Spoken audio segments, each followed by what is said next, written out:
My name is Charles Lee McLean. I read something in the paper that reminded me of something that happened almost 30 years ago. I was attending classes at the MVD offices at 1801 West Jefferson. And a man named Tom Birch walked up and handed me two VHS tapes. He said, "This is the Arizona Driver's Manual on video. And one is in Spanish and one is in English." And it is. It's absolutely well put together. The state of Arizona put it together. It is good material. The cars are a couple of years old, but the material is as up to date as it was the day that they made it.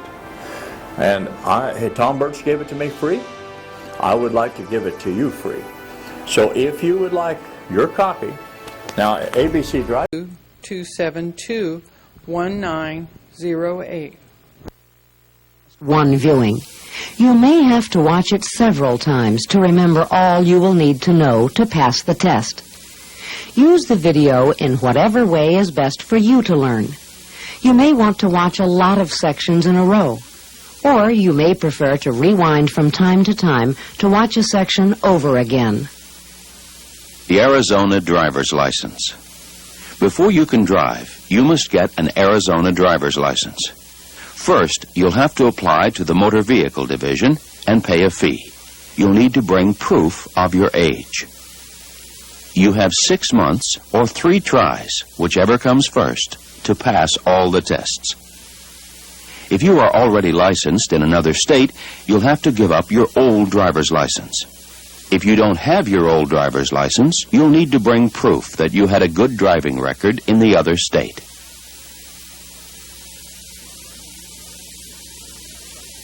If you are learning to drive, you will need an instruction permit. To get an instruction permit, you must be at least 15 years and 7 months old. And while you are driving on an instruction permit, you need to have a licensed driver in the front seat with you. Now, on to the first topic, rules of the road. Prohibited parking.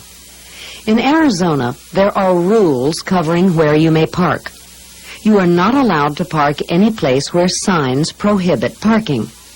It's also illegal to park where you may block traffic or people walking. For example, you may not park on a sidewalk or on a crosswalk, in front of a driveway, or in an intersection, in a traffic lane beside a parked vehicle, on a highway, on a bridge, or in a tunnel.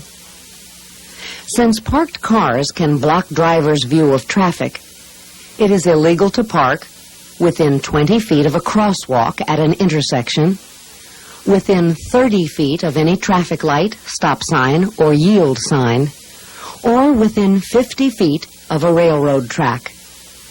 And you must also be sure your parking won't keep firefighters from doing their jobs. For example, you may not park within 15 feet of a fire hydrant, within 20 feet of the entrance to a fire station, or within 75 feet on the opposite side of the street, or within a block of where a fire truck has stopped to answer an alarm.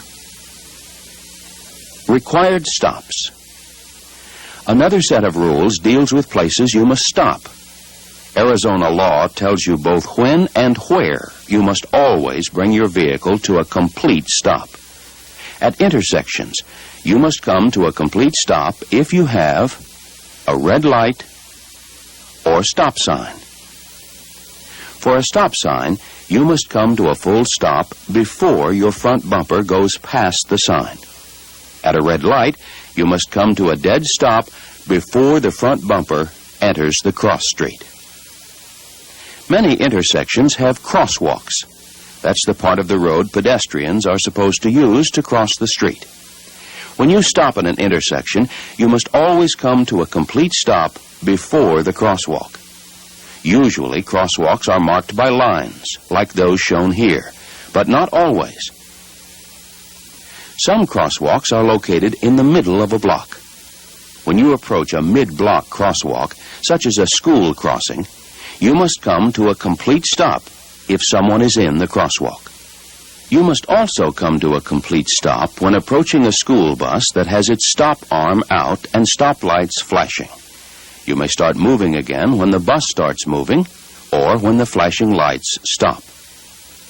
You do not have to stop for a school bus that is facing you if the roadway is divided by a barrier. A barrier can be a fence, median strip, or separation of the pavement. However, even in this situation, you should slow and be on the lookout for children running to or from the bus. At railroad crossings, you must come to a complete stop when a flashing light or other signal warns you that a train is coming.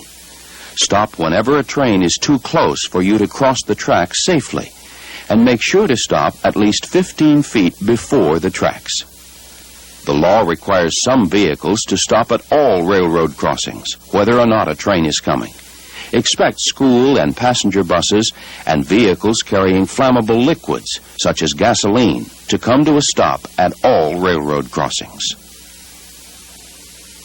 Passing. There are rules whenever you pass another vehicle. Always pass on the left, unless the vehicle you're passing is making a left turn, or the road you're traveling is wide enough for two vehicles and the right-hand part of the road is clear, or you are traveling on a one-way street that is wide enough for two or more lines of moving traffic. Never pass on the right if it means driving off of the main roadway. Never pass on the left or right when you are approaching the top of a hill or a curve that limits your view of the road ahead. In those situations, you would not be able to see a vehicle coming from the other direction or stalled in your lane. Never pass when you are within 100 feet of a bridge, tunnel, or intersection. And never pass at a railroad crossing, in a school zone, or where signs or markings tell you it's a no-passing zone. It is also illegal to cross into the oncoming lane of a four-lane highway to pass another car. When you do want to pass on a two-way road, you must be sure you will have enough room to get back into your lane before meeting any oncoming traffic.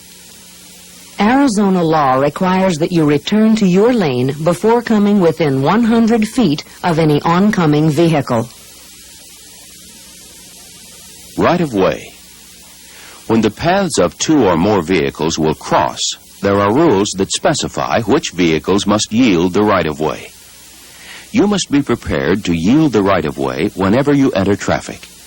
If you enter the path of a car in a way that forces the driver to change speed or direction to avoid hitting you, you could be cited for failure to yield the right-of-way. If there is an accident, it will be your fault. This is a yield sign.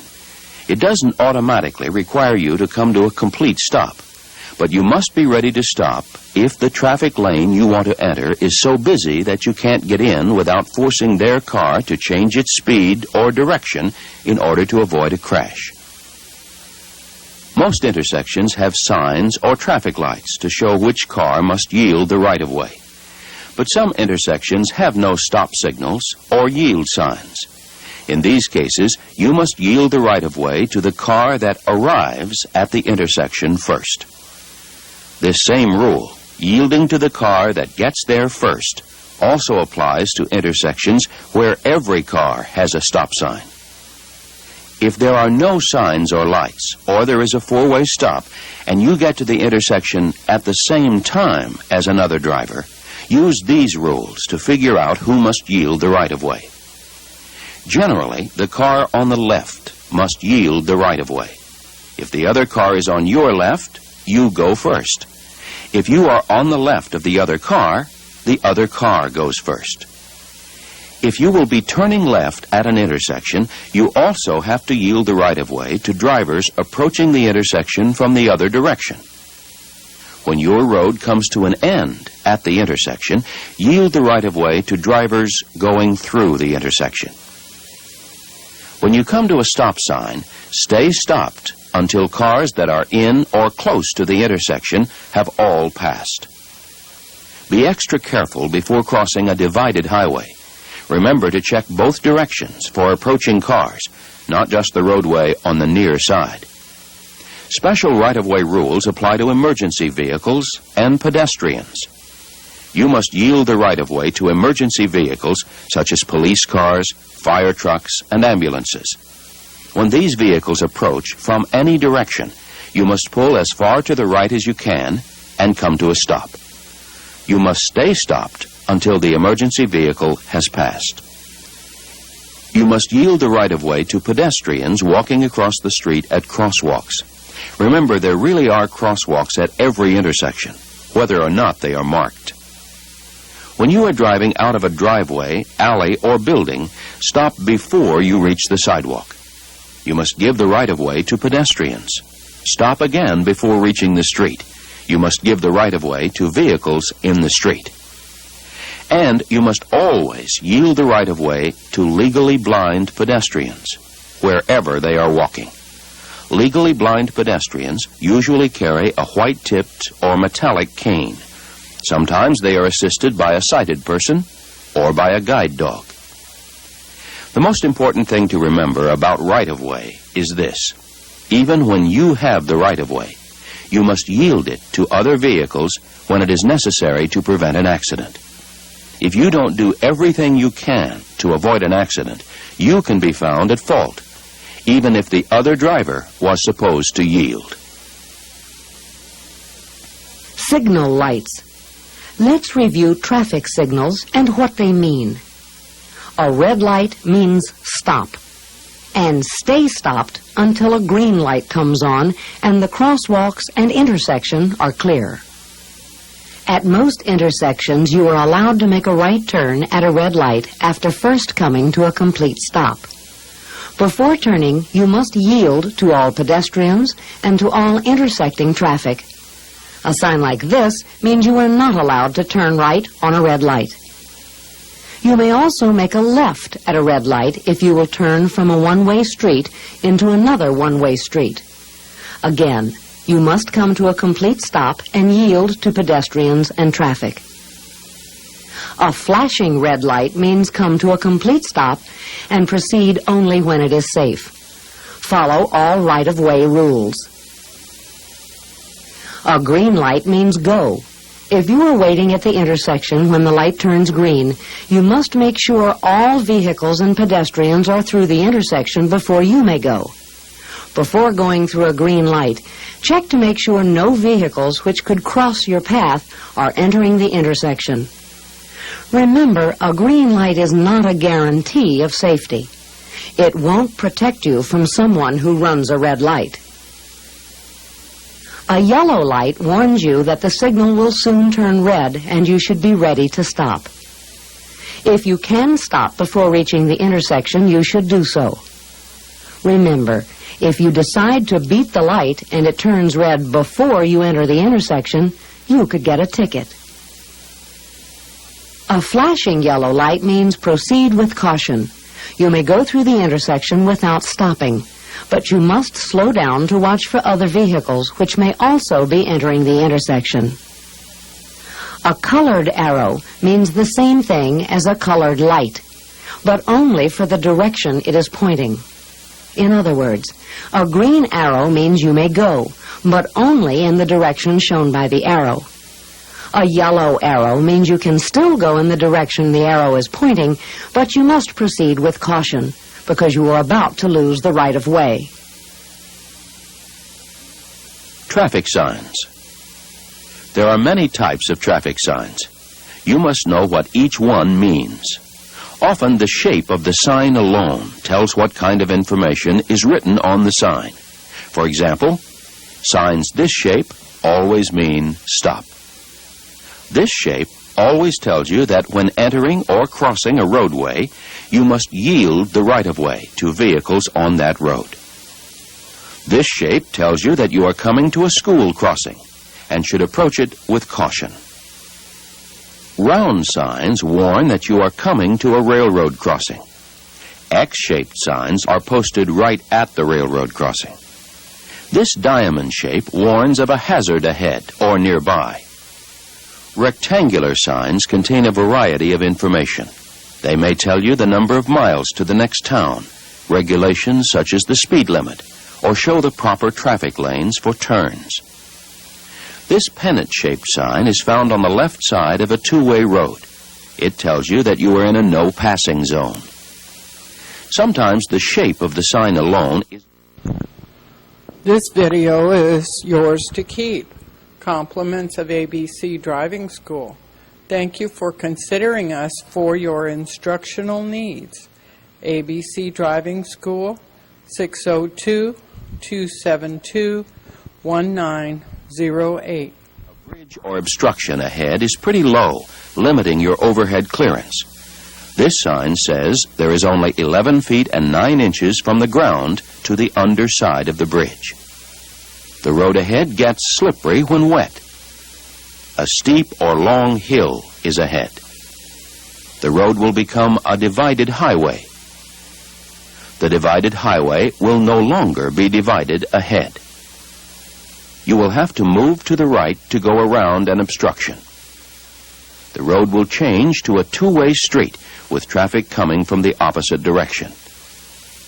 The road ahead will narrow from the right. If you are in the right lane, you will have to merge left. Another road merges onto your road from the right. The following signs show sharp turns or curves in the road ahead. The road turns sharply to the right. The road turns sharply right, then left. There is an S curve ahead. Often a sign will have a picture of an animal or some type of vehicle on it. The animal or vehicle may be crossing the roadway. Examples are deer crossing, horse and rider crossing, bicycle crossing, pedestrian crossing, school crossing. This sign warns you that you are approaching a railroad crossing. This sign marks the spot where railroad tracks cross the road. Not all traffic signs are on the road. This one is found on the back of slow-moving vehicles, such as tractors or construction equipment. When approaching a vehicle with this sign on it, you must be careful because it moves very slowly. Speed limit signs show the maximum miles per hour allowed. These signs may be by themselves or combined with warning signs. Highway on and off ramps often have combination speed and warning signs. Signs that have this red circle and diagonal stripe tell you things you may not do. No left turn. No right turn. No U-turn. No parking. Some signs talk about the movement of traffic. For example, this sign tells you that vehicles in the left lane may either go straight or turn right, but vehicles in the right lane must turn right. This sign says traffic in both lanes must turn right. This sign hangs over lanes that are set aside for vehicles making a left turn from either direction. This is a one-way sign. Cars on the street can travel only in the direction shown by the arrow. This red rectangular sign means you are going the wrong way on a one-way street or freeway ramp. This square sign with a red circle in it is a do not enter sign. You may not drive into any street, parking lot, or freeway ramp that has this sign at the entrance. This sign marks parking spaces reserved for handicapped drivers. Do not park here unless you are handicapped and have a license plate or permit that proves it.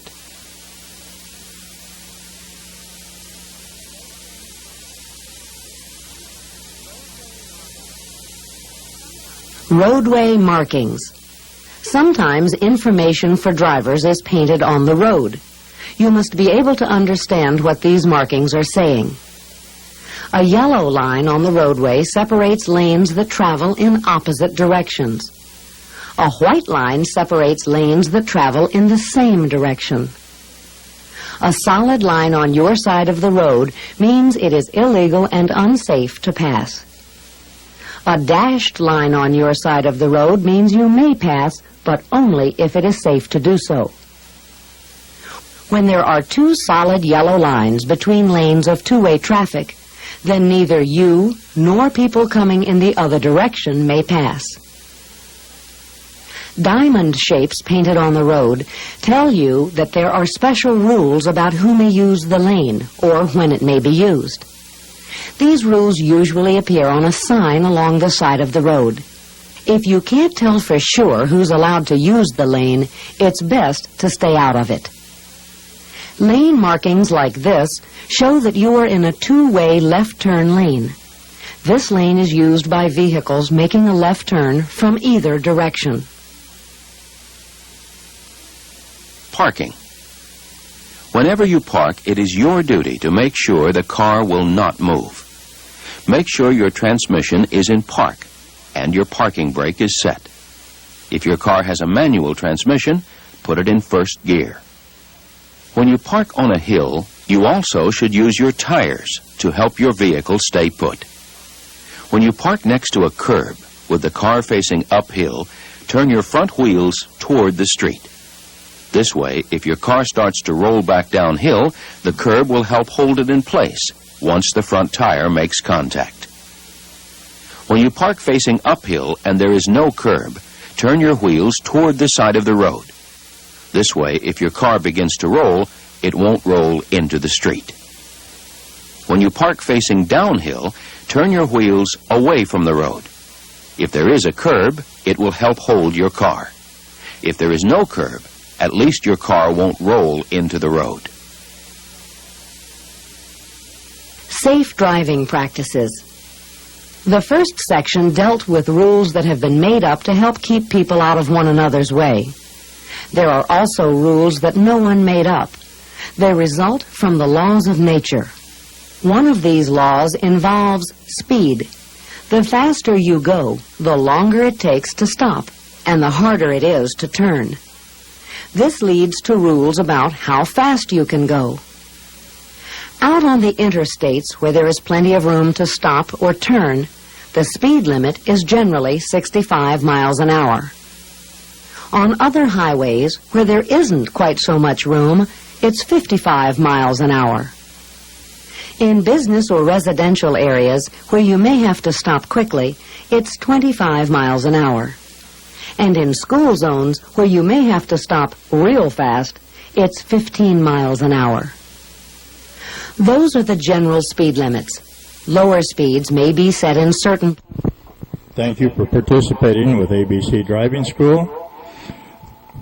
You're certainly welcome to this video. Thank you for considering us. 602-272-1908. You should drive in the right lane. How fast you can safely drive depends on a lot of things. One of these is traffic conditions. The more traffic there is, the less time you have to stop and turn. Therefore, slow down below the posted speed limit whenever motor vehicles, bicycles, or pedestrians make it unsafe to travel at the posted limit. How well you can see what's coming is another thing that affects how fast you can drive. Slow down below the posted speed limit whenever you approach an intersection, approach a curve, approach the top of a hill, or travel on a narrow or winding roadway. It's also hard to know what's coming when darkness or weather conditions limit how far and how clearly you can see. When driving at night, be sure to drive slowly enough that you can stop within the distance lighted by your headlamps. If your headlights shine only 100 feet ahead, but it takes 200 feet to stop. ABC Driving School, 602-272-1908. 2411-2411 West Northern, Phoenix, Arizona. 1-1000, 2-1000, 3-1000, 4-1000. If you get to the object before you finish saying 4-1000, you're going too fast. It takes much longer to stop on a slippery surface than on dry pavement. Therefore, you need to drive slower than the limit whenever the road is wet. You need to slow way down when the road is covered by ice or packed snow, particularly going downhill. On wet roads, your tires can actually lose contact with the road surface and ride on top of water if you drive too fast. This is called hydroplaning. The only way to avoid it is to keep your speed down. If you think your tires have lost contact with the surface of the road, you should maintain a steady speed and keep moving in a straight line. Slowly ease your foot off the gas pedal.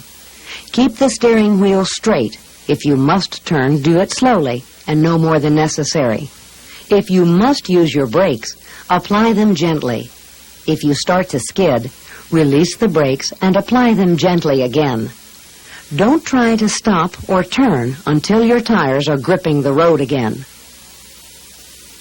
When you drive down a long, steep hill, say you're on a mountain, canyon, or valley road, keep your car in gear so you won't build up too much speed. Use the same gear going down the hill as you would if you were climbing the same hill. Never put the car in neutral or push in the clutch so you can coast. You may never get back into gear again. At times, driving conditions get so bad you must stop driving entirely. For example, heavy rain, snow, fog, or dust storms may make it impossible to see well enough to keep driving. In these conditions, you should immediately slow down. Carefully pull off the road and onto the shoulder. Get as far off the road as you safely can. Use your emergency flashers. Don't just leave your lights on. Many accidents have happened because drivers try to follow the lights of a parked car. Maintaining a cushion of space. Another law of nature involves space. The more space there is between you and another car, the more time you have to stop or turn. The space in front of your vehicle is the easiest to control. The best way to keep space in front is to keep from following the car ahead too closely.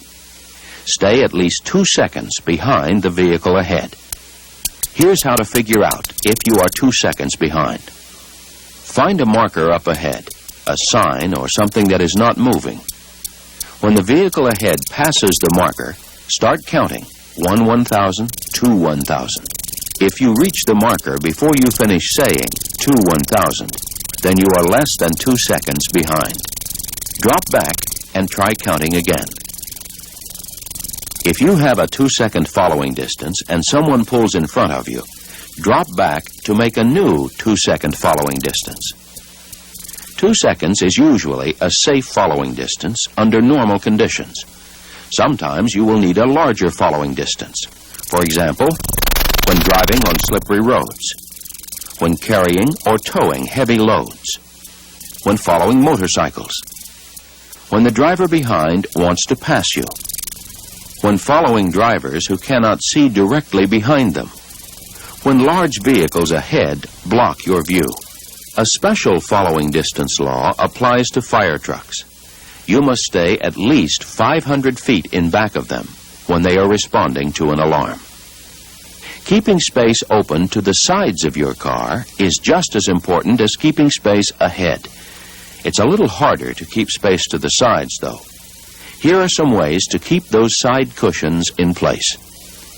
Speed up or slow down to avoid driving alongside other vehicles.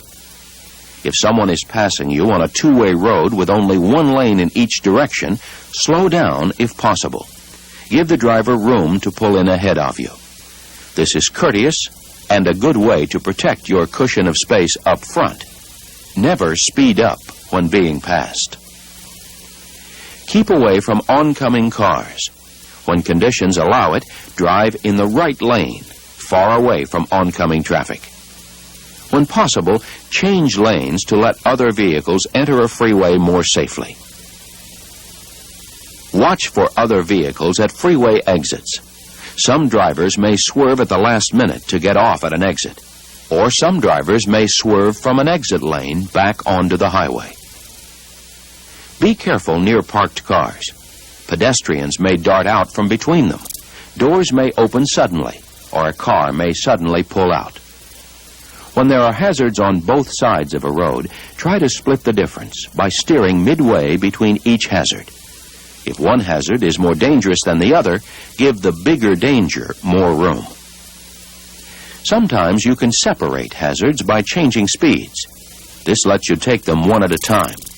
For example, with a pedestrian to the right and an oncoming car to the left, you can slow down and move right. Then, when the car passes, swing to the left to give the pedestrian a wide berth. The space behind your car is more easily controlled by the driver behind than by you. But there are ways you can help that driver keep a safe distance. For example, keep a steady speed and signal in advance when you want to slow down. If another car is tailgating, it is following too closely. In this case, move over to the right lane, if there is one, and let the car pass. If there is no right lane, wait until the way ahead is clear, then flash your brake lights and gradually slow down to encourage the tailgater to drive around you. And try to avoid cutting into the following distance of a driver behind you. For instance, avoid sudden stops or backing up in the road. Never park or stop on a highway unless it's an emergency. And never back up on a highway. If you miss an exit, go on to the next exit, get off the highway, and come back to the exit you missed. Many people have a hard time managing the space around them when they enter or exit freeways. Here are a few tips that will help you get on and off freeways safely. When entering freeways, use the entrance ramp to accelerate to the speed of traffic on the freeway. While on the ramp, start checking for a gap in traffic on the freeway, but don't take your eyes off the ramp ahead for long. Someone may be slowing or stopping in front of you. Activate your turn signal. When you're alongside the freeway and ready to merge, use your side view mirrors and glance over your shoulder to make sure you have enough room to enter the freeway safely. If you can't get onto the freeway, stay on the ramp, but signal to other drivers what you plan to do. When you're getting ready to exit the freeway, make sure you get into the proper lane in plenty of time so that you don't have to change lanes in a hurry to get to the exit ramp. Signal your intention to leave the freeway at least a half mile before the exit ramp. Don't start slowing down until you get off the main road and into the deceleration lane. Never back up on an entrance or exit ramp. Never stop on a ramp unless it's an emergency. Lane selection. One way of keeping lots of space in front and to the sides is by driving in the correct lane. When there is only one lane in each direction, drive in the right lane and use the oncoming lane for passing only. Always be very careful when using the oncoming lane for passing. When there are two lanes in your direction, you should keep in the right lane most of the time. Use the left lane only for passing or making left turns. When there are 3 or more lanes in one direction, you should use the right lane when driving more slowly than other traffic and when making right turns. Use the center lane or lanes for normal driving. Use the left lane for left turns and passing. The shoulder of roads or freeways is not a traffic lane. Never drive on the shoulder. It's for emergencies only. Someone pulling off the road for an emergency won't look to see if a car is driving there. Remember the markings for a two-way left turn lane? Never go into this kind of lane unless you are about to make a left turn. It is illegal to use these lanes for passing or for entering traffic. When turning from a street or onto a street where there is more than one lane in your direction, use this rule. Start from the lane nearest to where you are going and enter the lane that's nearest to where you came from. In other words, if you're planning to turn left, start from the left lane and turn into the leftmost lane in your direction. If you're turning right, start from the right lane and turn into the rightmost lane. When turning left, Don't cut the turn short and drive into the oncoming lane. Before you turn, look for signs and pavement markings that tell you which lane turns where.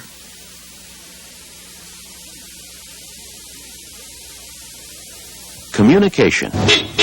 Another law of nature is that other drivers are better able to stay out of your way when... Thank you for participating with ABC Driving School, 602-272-1908, 2411 West Northern, Phoenix, Arizona. Where you are and what you plan to do. Other drivers expect you to keep doing what you're doing. Warn them when you're about to do something different, whenever you're going to change speed or direction. This will give them time to react. Turn signals are a great way to communicate. Always signal before changing lanes, turning at an intersection, entering or leaving a freeway, pulling away from the curb, pulling over to the side of the road. If you don't signal, other drivers won't know your plans.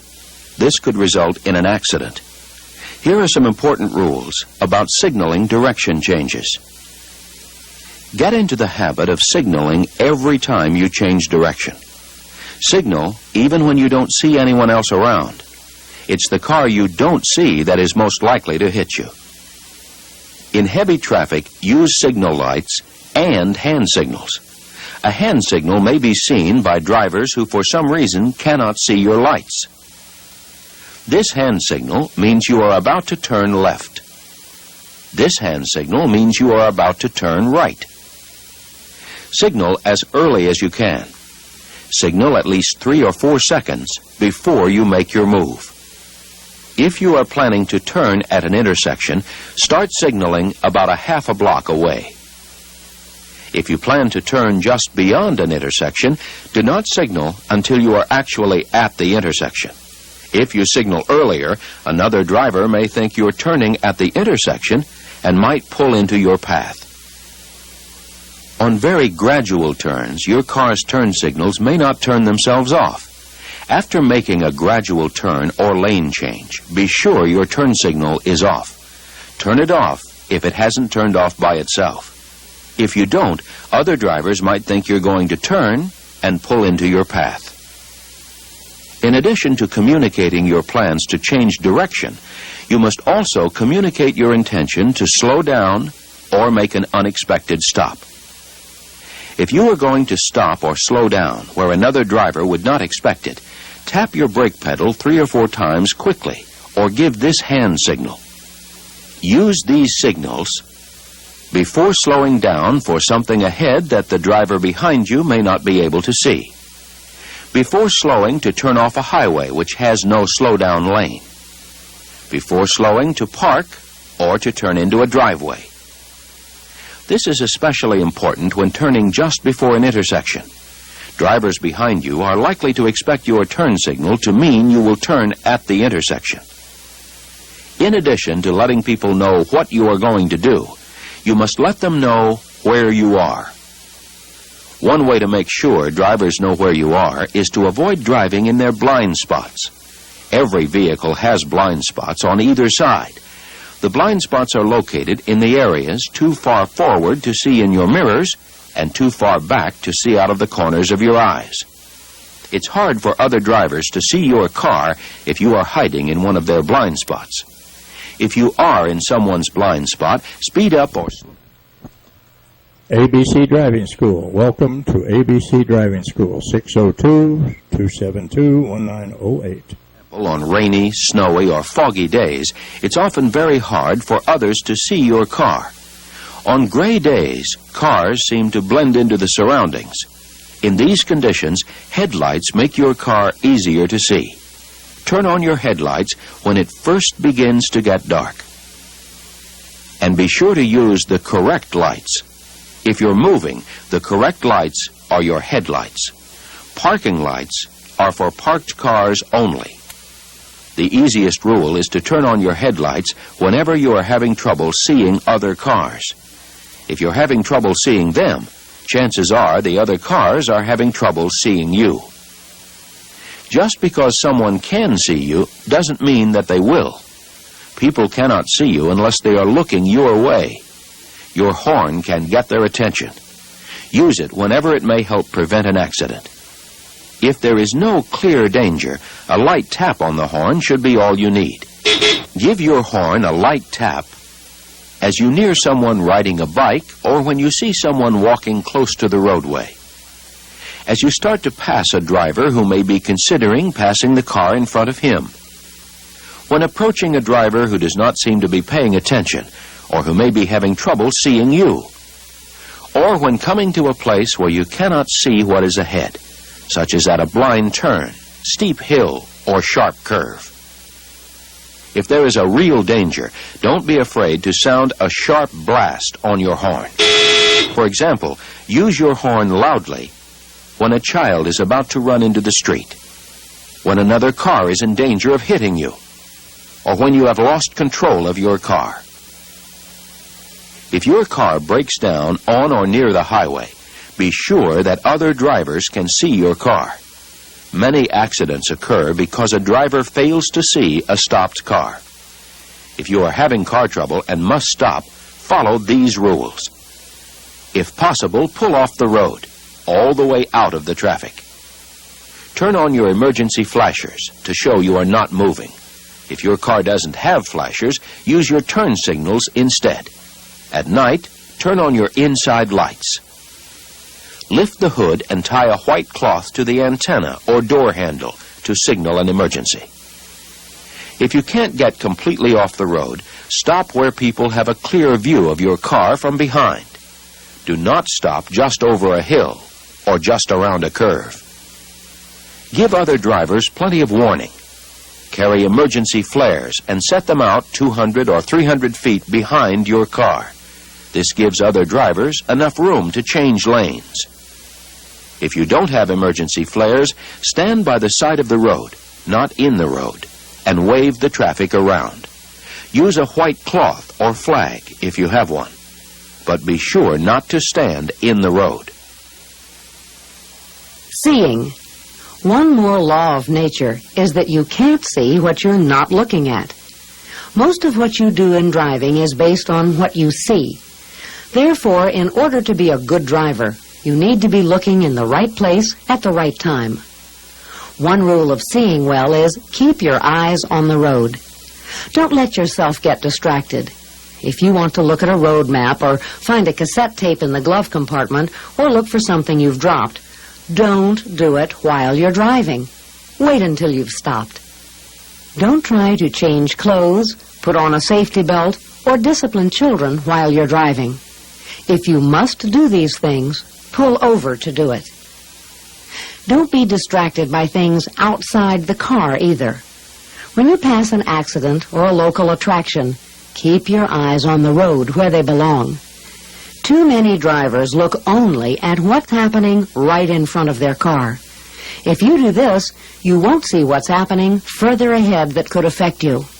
In that case, you won't have enough time to react to an emergency. How far ahead should you look when you're driving? At least 12 seconds ahead. In the city, 12 seconds is about 1 block. On the highway, it's about a quarter mile. You can tell if you're looking 12 seconds ahead the same way you can tell if you've got 2 seconds following distance. Find a non-moving object or shadow near the road about as far ahead as you're looking. Start counting. 1 1,000, 2 1,000, 3 1,000, 4 1,000, 5 1,000, 6 1,000, 7 1,000, 8 1,000, 9 1,000, 10 1,000, 11 1,000, 12 1,000. If you get to the object before you can say 12 1,000, you're not looking far enough ahead.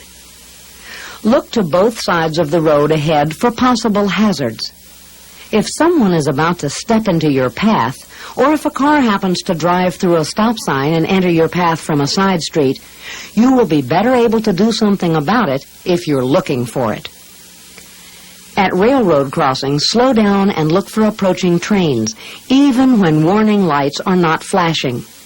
Warning lights don't always work. If lights are flashing, or if you can see a train, you should stop. Don't take any chances. You might misjudge how fast the train is coming. Don't be lulled into a false sense of security because you've never seen a train at a particular crossing. Most drivers killed at a railroad crossing had never seen one there either. It's also important to see to the sides whenever you want to change direction. Always check behind you and to the sides to make sure you do not cut off other cars. Check behind and to the sides whenever you change from one lane to another, enter a freeway or highway from an entrance lane, or enter the roadway from the curb or shoulder. Here are some important things to remember when changing lanes. Glance into your rear view and side view mirrors. Make sure no one is about to pass you. Glance over your left or right shoulder. Be sure no one is driving in your blind spots. When you check over your shoulder, check quickly. Do not take your eyes off the road ahead for more than an instant.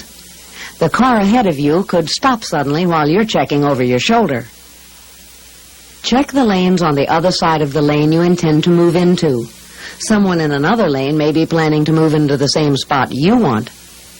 And don't forget to keep an eye on things happening behind you. During regular driving, check your rear view mirror occasionally to find out what's behind you.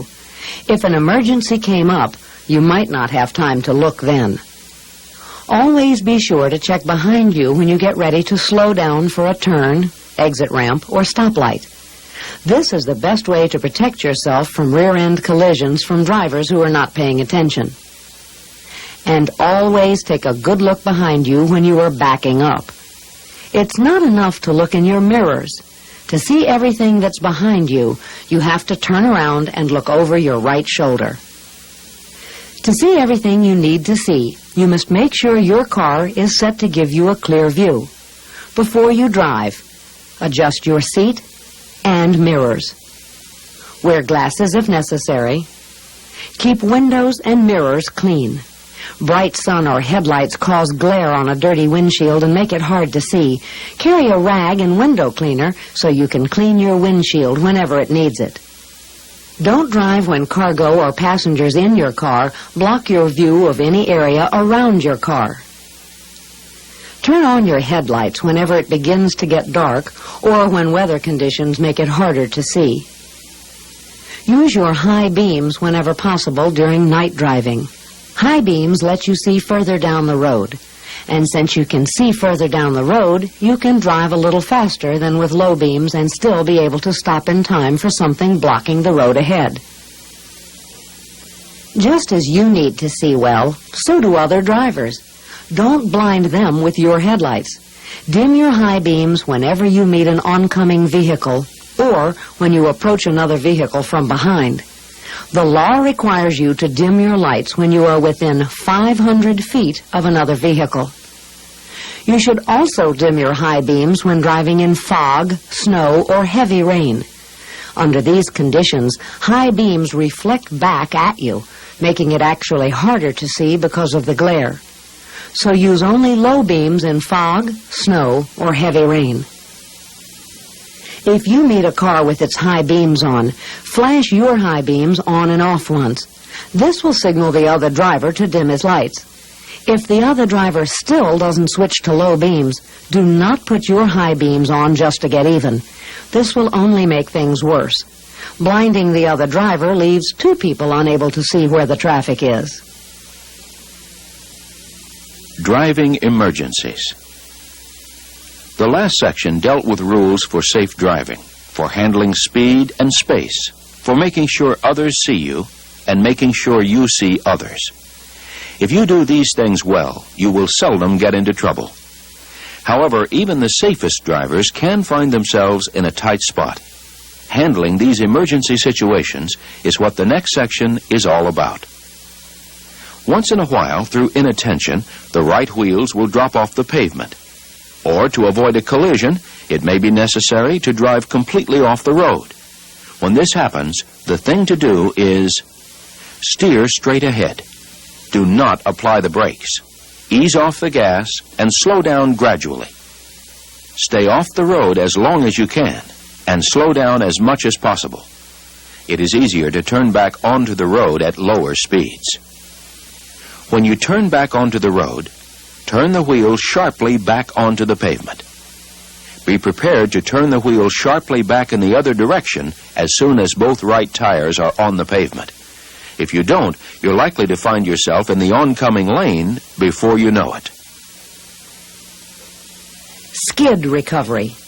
The best way to handle a skid is not to get into one. However, if you suddenly feel the rear of the car begin to slide sideways, here's what to do. Stay off the brake. If you apply the brakes when skidding, your wheels may lock, making the skid worse. Turn the steering wheel quickly in the direction you had intended to go. You'll probably do this naturally. That is, if the rear of your car is swinging to the right, turn the steering wheel to the right. If the rear of the car is swinging to the left, turn the wheel to the left. As the car begins to straighten out, turn the wheel back the other way to prevent overshoot. Keep the wheels pointed in the direction you want them to go. Avoiding collisions. This happens to almost everyone if they drive long enough. When drivers think they are about to crash, most just hit the brakes as hard as they can. Often this locks the wheels and puts the car into a skid, making things worse. Braking may be the right thing to do, but it is not the only thing to do. To avoid a crash, you can do three things. You can stop quickly, you can turn quickly, you can speed up quickly. To stop the car quickly in an emergency, you hit the brake with an on and off pumping action. Here's the way to do it. Push the brake pedal hard. When the car starts to skid, quickly let up on the brake, then quickly push it down again. Use this quick pumping action until the car is stopped. Pumping the brakes is generally the best way to stop in an emergency or when driving on a slippery surface. The car will stop more quickly and you can continue to steer. If you won't be able to stop in time to keep from hitting something, steer away from it. Drive off the road if necessary. It's still better than hitting another car. If you can, stay off the brakes while you turn. This lessens the chance of a skid, especially if you're turning onto a soft shoulder. To turn as quickly as possible, you must follow these steps. Always drive with your hands on opposite sides of the steering wheel.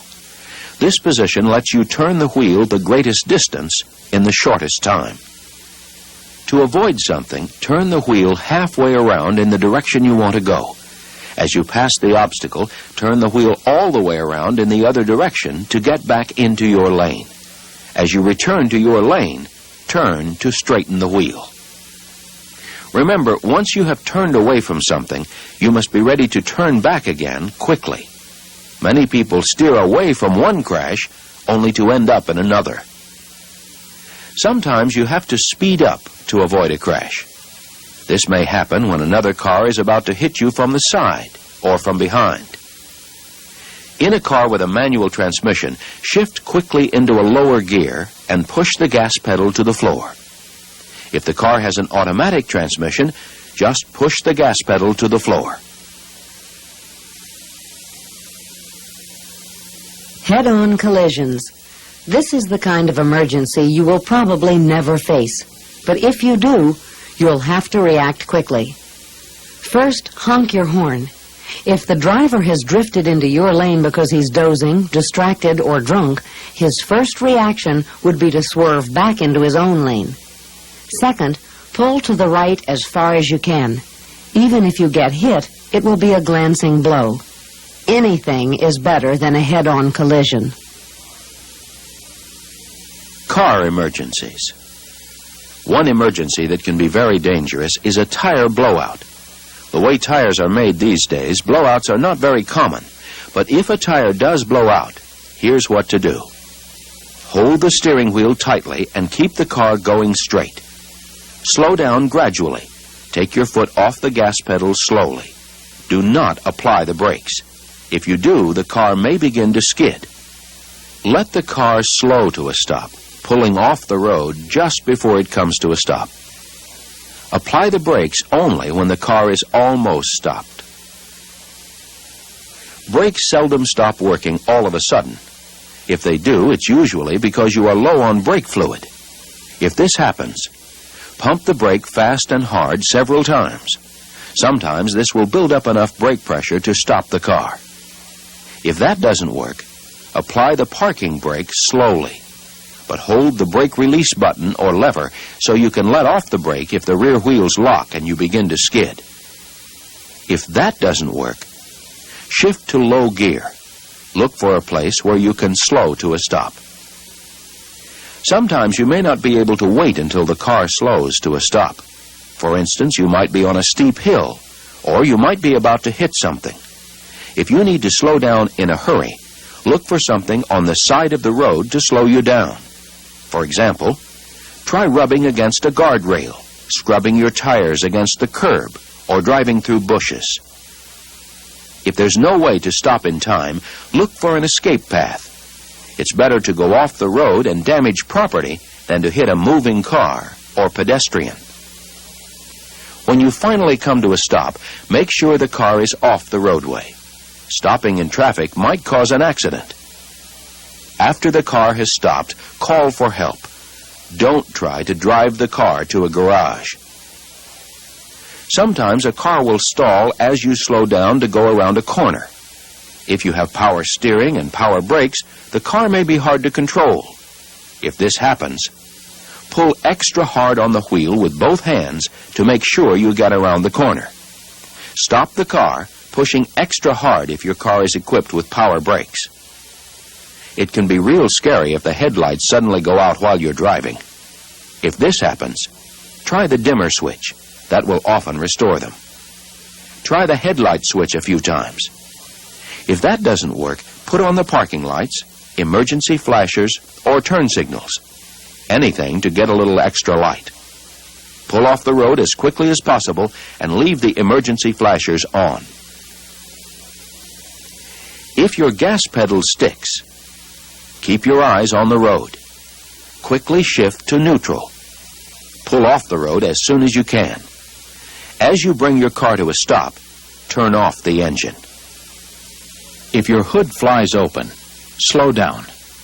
Try to look through the space between the hood and the body to see the road ahead.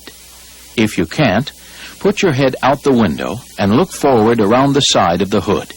Use the center line or lane marking as a guide. In any case, brake and pull off the road as quickly as you can. Having your car stall is not an emergency, except on a railroad track.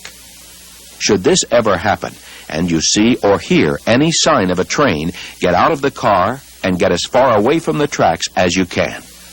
People are killed every year because they try to save the car and run out of time to save themselves.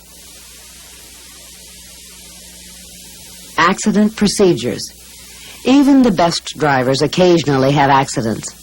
If you are in an accident, stop your car at or near the accident scene. Stay there until the police have arrived and questioned everyone involved. If you can, move your car off the road so you don't block traffic. Find out if anyone is hurt. If someone is hurt, help them as best you can and call for an ambulance. Do not move an injured person unless there is danger of another accident. Get the names and addresses of everyone involved in the accident and any witnesses. Be sure to get the names and addresses of anyone who is hurt. Be sure to get the other driver's name and address. Make sure the name the driver gives you matches the one on the license. The driver's license number, car registration number, make, model, and year of car, license plate number, and insurance company name. Be sure to note any damage to the other car. Always call the police if there is an injury or death, or if a car or other property is damaged. The law requires you to inform the police about an accident right after it happens. Should the accident involve a parked car, try to find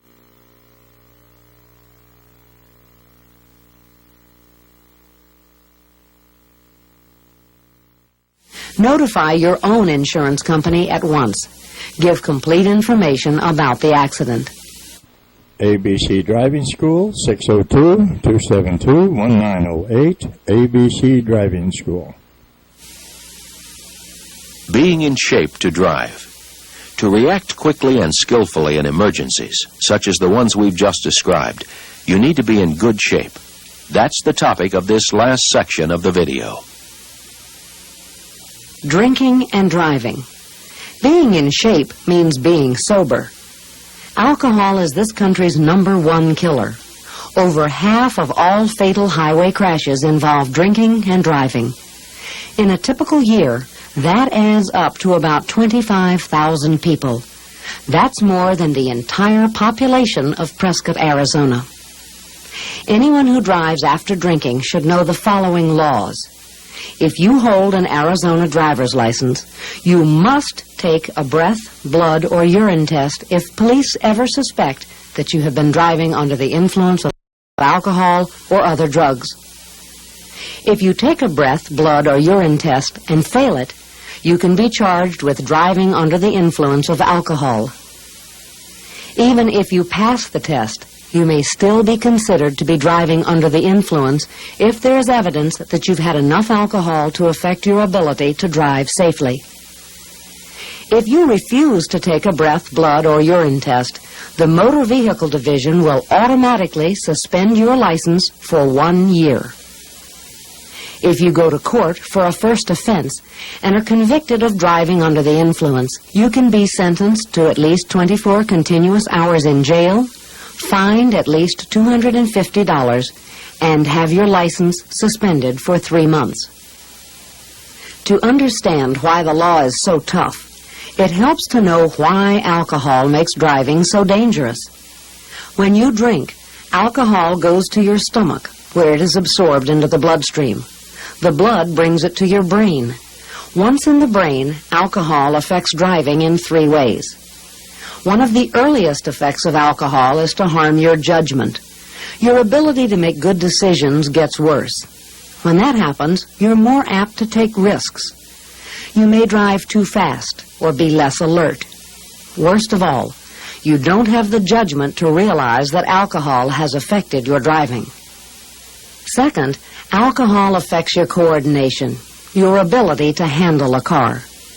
Unfortunately, by the time your coordination and skills are gone, your judgment is already too far gone to recognize alcohol's effects. You probably think you're doing great. And third, if you drink enough, alcohol will eventually affect your vision. You won't see things clearly. Because most drinking is done at night when good vision is most important, vision loss is very dangerous. Under the influence of alcohol, dimly lit shapes become confusing. It's hard to see parked cars and turns in the road. You become blinded by the lights of oncoming cars more easily. A good way to help you judge whether you are safe to drive is to know how much alcohol is in your system. There's an easy way to figure this out. First, count the number of drinks you've had. By a drink, we mean a 12-ounce bottle or can of beer, a regular-size glass of wine, or a mixed drink containing 1 shot of liquor. These all have about the same amount of alcohol. Second, to figure out how many drinks are still in your system, subtract 1 drink for every hour that's passed since you started drinking. This is because your body can burn off about 1 drink an hour.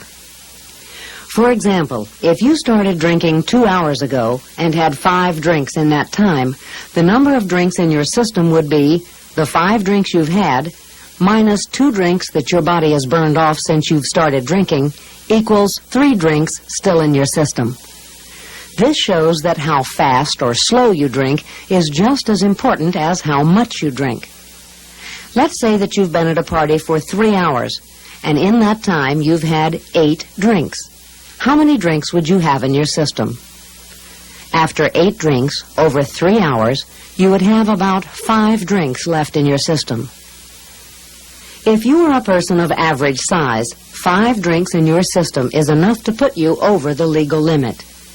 If you were caught driving with this much alcohol in your system, you would be charged with driving under the influence. Drivers who weigh less than average or who have less drinking experience can become unsafe or illegal with even fewer drinks. Many people believe that they can sober up by drinking coffee, taking a cold shower, or getting exercise or fresh air. The fact is, there is no way to help someone sober up fast. Only time can sober up a person who's been drinking. Here are a few suggestions to help you avoid driving under the influence.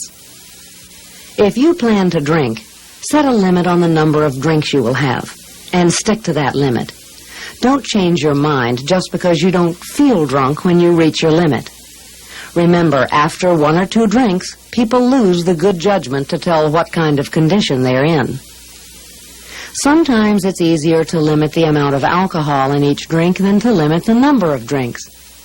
Before you reach your limit, begin mixing your drinks weaker and weaker. This way, you can taper off gradually rather than have to suddenly stop drinking. Another way to limit your drinking is to make every other drink a non-alcoholic one. Some people will hold on to a drink all night, constantly taking sips and getting a new one as soon as the old one is drained.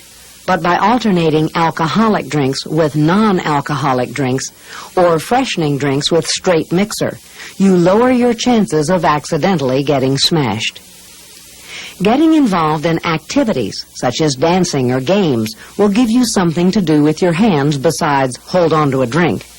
It will also make you less likely to drink just because you're bored. Food also helps prevent intoxication.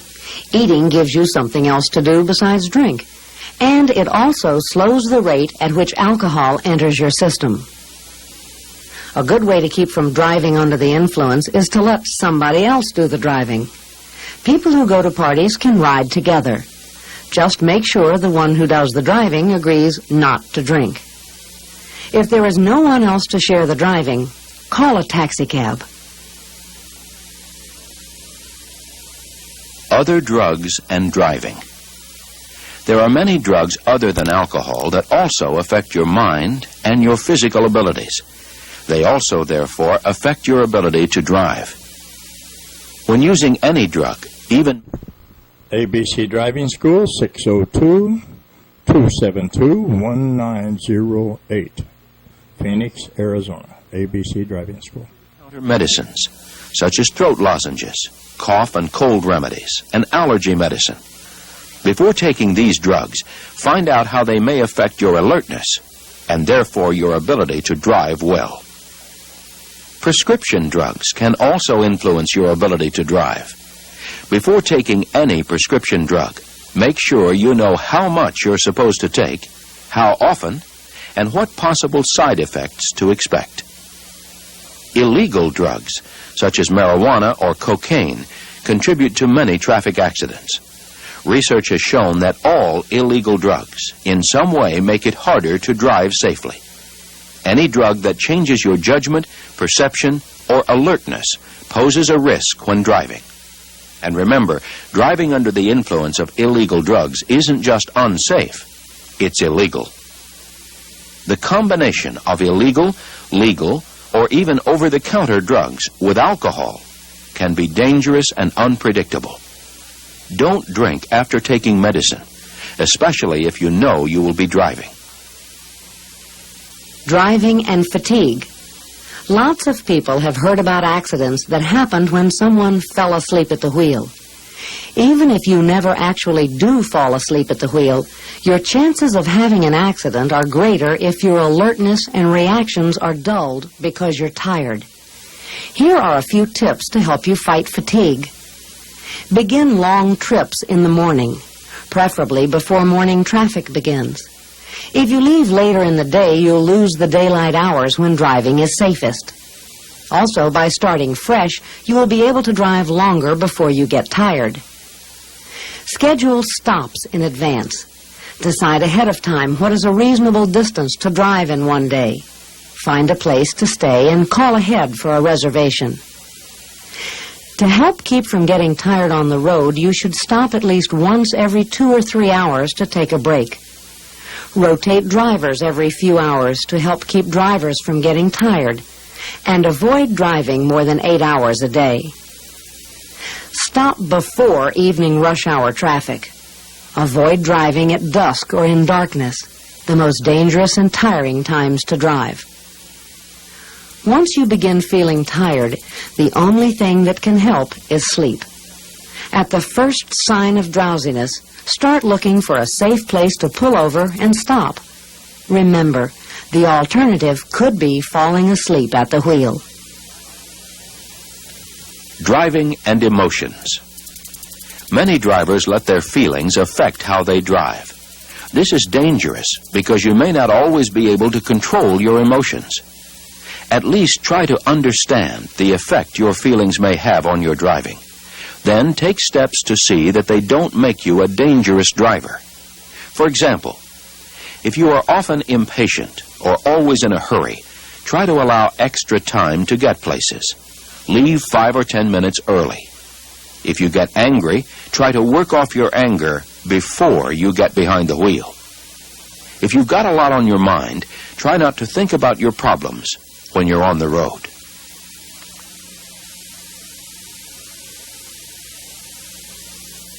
Safety restraints.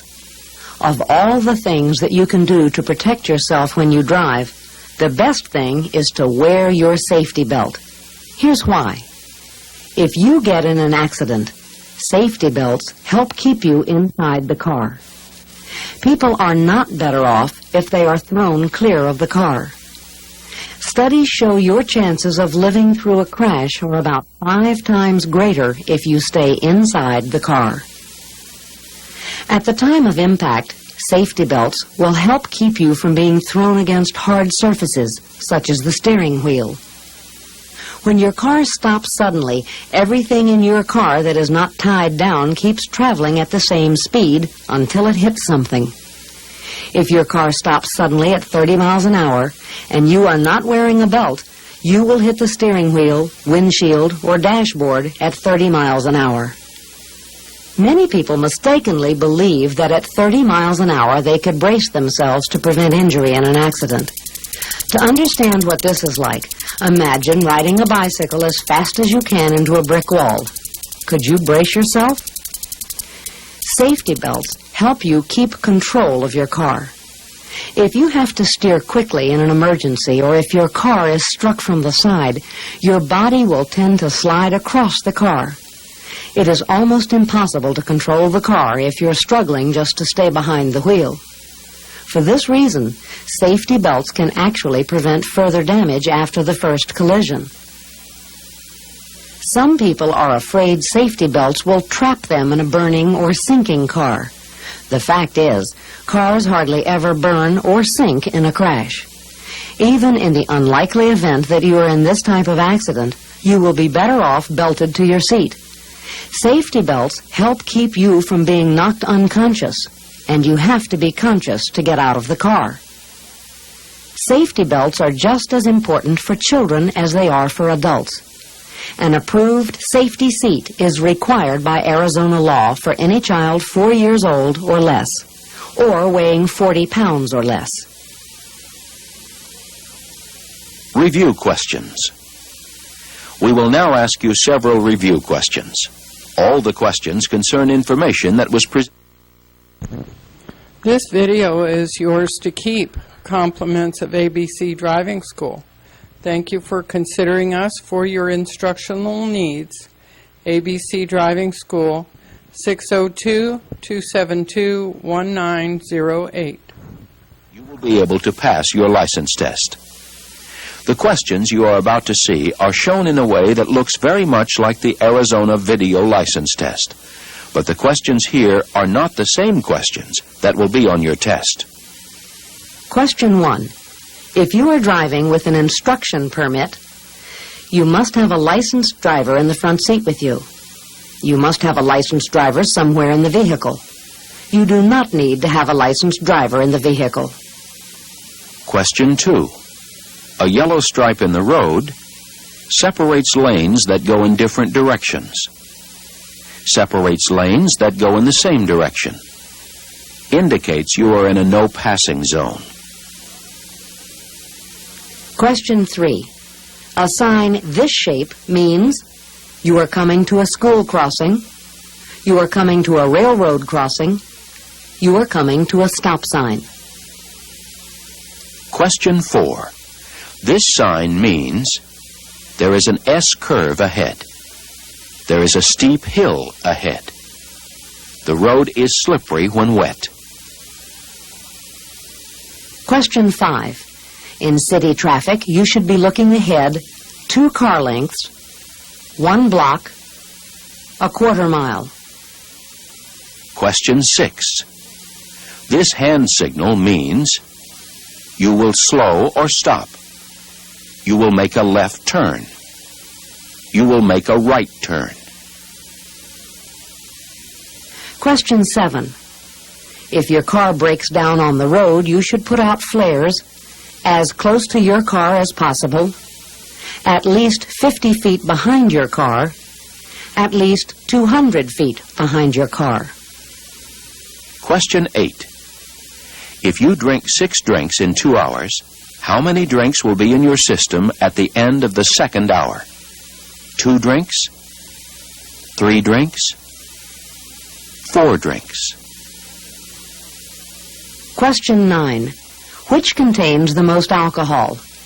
1 shot of liquor, 2 regular glasses of wine, 3 regular bottles of beer. When you approach a flashing red light, you should maintain speed, slow down, come to a stop. Video license test demonstration. If you will be applying for a driver's license and you think you might have a hard time reading a regular written test, you can use the video license test. Here's how it works. When you go to get your license, tell the examiner you want to take the video license test. The examiner will start the test for you. Once the test starts, the testing machine will tell you everything you need to do. When the test starts, a recorded voice will tell you a little bit about the test. Then it will start asking you the questions. After each question, you will see 3 possible answers.